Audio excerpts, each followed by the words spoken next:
Duke Aras, the ruler of Tolbrind, received a fax document from a person saying that they represent the gods of Petardia and that he is required to bring the sacred rug of Tolbrind to the entrance portal of the island. Since Aras was a stupidly loyal ruler who never questioned the gods, he did as requested, and the person quickly stabbed him in the ass and stole the sacred rug. Aras begged for his life, but the traitor stabbed him in the ass again. The blood was too much, and Aras expired. The gods sent me to fix everything, and meanwhile the traitor brainwashed all of Tolbrind to work for him, therefore our goal was to completely wreck the entire island. The journey began in the Duke's Plea. This is where Aras got stabbed in the ass and died. I was instructed to completely murder and demolish everything except for the small temple thing and the gold. The gods need the gold because of the elders, and the temple will be used for various sexual activities with the sacred rug. These soldiers were hypnotized by the traitor to sing the song of the butterfly flamingos. This made everyone who visited Tolbrind go insane within 27 seconds, so it all needed to stop. My initial idea was pretty simple. I wanted to build a vehicle that would have drills and spikes in front. The spikes would kill the soldiers and the drills would destroy the structures. So after creating the vehicle, I added spikes and drills, but the front side of the machine was leaning forward quite a bit, so I placed some ballasts on the back to balance the weight. I attempted to use the machine, but the spikes proved to be useless. They didn't really do the stabby stab I expected. The drills worked very well though, and the structures collapsed very quickly. Since the spikes were as useful as a bag of dicks to a lesbian, I wanted to use a spinny spinner instead. I placed wooden poles and a spinny spinner on top. This seemed good, and as I started moving, the soldiers got sliced very nicely and quickly. The drilling of the structures needed to be precise and delicate, because the machine itself was not built to withstand the impact from piles of rocks, so I had to make sure that the destruction avoided the wheels. As the buildings fell to their deaths, I sensed the satisfaction of the gods, but suddenly there was silence. My spinny spinner broke, and one soldier stood his ground. His life force was being fueled by the dark magic of the traitor, and he refused to die. I ran him over, and the fucker still sang the song of his people. I managed to get him between my wheels, and as I humped the rocky pile, his head exploded.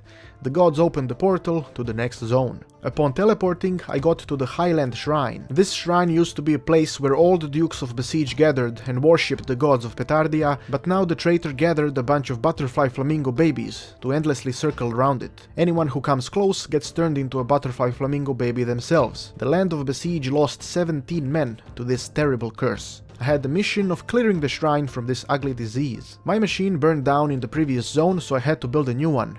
This time I simply wanted a very high piston wall on a vehicle. Once that was done, I started coming closer to the birds. The piston wall murdered a high number of them, but I had very little stability due to the size of the vehicle. The dark force of the traitor tipped my machine over, and I was unable to get it back up.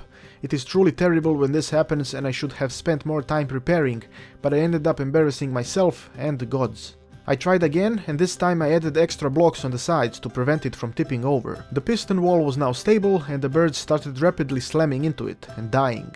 Unexpectedly, the gods allowed me passage to the next zone, despite not killing all of the birds. My guess is that they can personally take care of the rest, since there is only a few left. The next zone is called Scouts of Tolbrind, and it is located high up in the clouds of Tolbrind. The scouts have been affected by the traitor as well, and they are working for him, but luckily the spell they are under is weaker because of the altitude, so I must murder 2 of them in order to release the rest of them from the spell. You can also notice a bunch of butterfly flamingo babies flying around.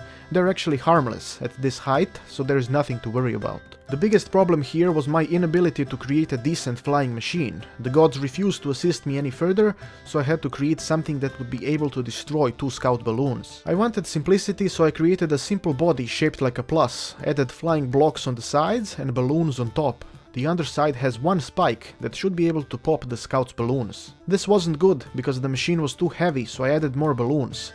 This worked now, but it was too light. I could feel the dickery coming behind the floating rocks, but I persisted.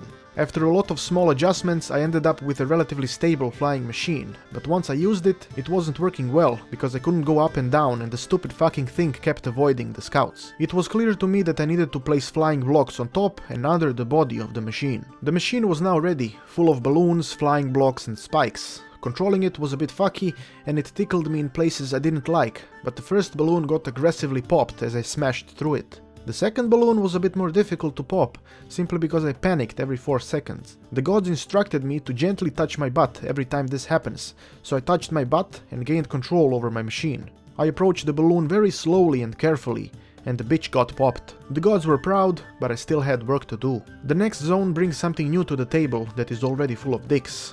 The Duke's prototypes. These are walking bombs that Aras experimented with, and once he died, the traitor simply took them over and redesigned them as safety precautions in case someone wanted to cross this path. My goal was to destroy all of the bombs and cross the path. I recycled the flying machine and created a vehicle. This time it had 12 wheels altogether, so it was faster in case the bombs came too close. The safest way of destroying the bombs was by creating a straight pole of pistons. This way I could explode the bastards before they reached my vehicle. I slowly got rid of the bombs one by one, and as I got to the final checkpoint of the path, I noticed another bomb rushing towards me.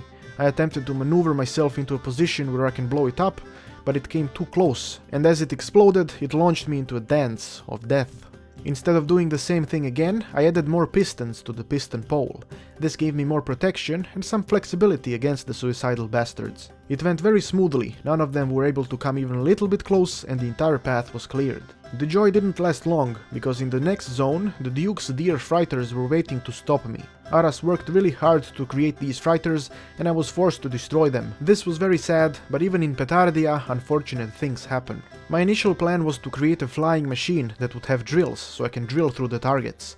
This was the worst possible idea ever, because the drills were way too heavy for a flying machine, and besides I'm just unable to create nice flying machines. Did I give up on the idea? Of course not.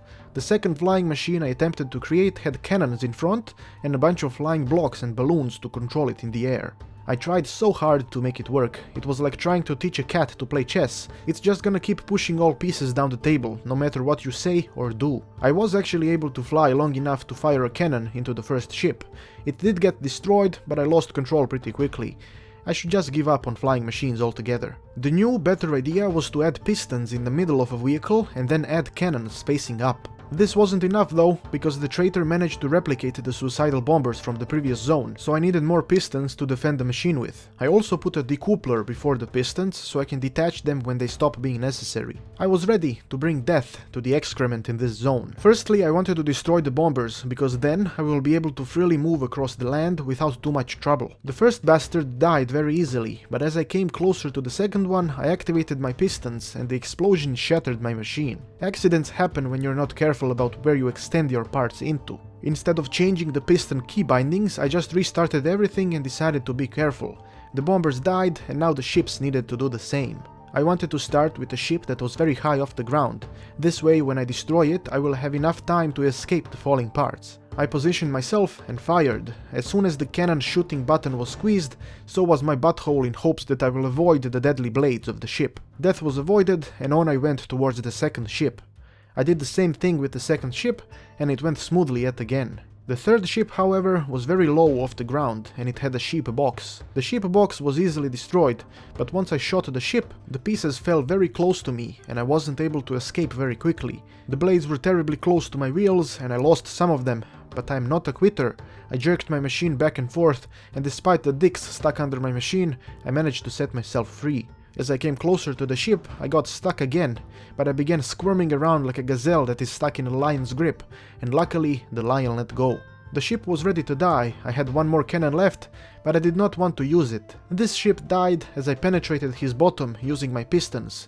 The glorious laugh of victory from the gods could be heard across the galaxy as they told me to return back home, to rest. We will continue the story next time. Thank you for watching, and don't forget to let me know how much do you like the story so far, on a scale from 1 to babies. I have been Petard, your glorious lord, and may the blessings of Petardia eternally touch your butt.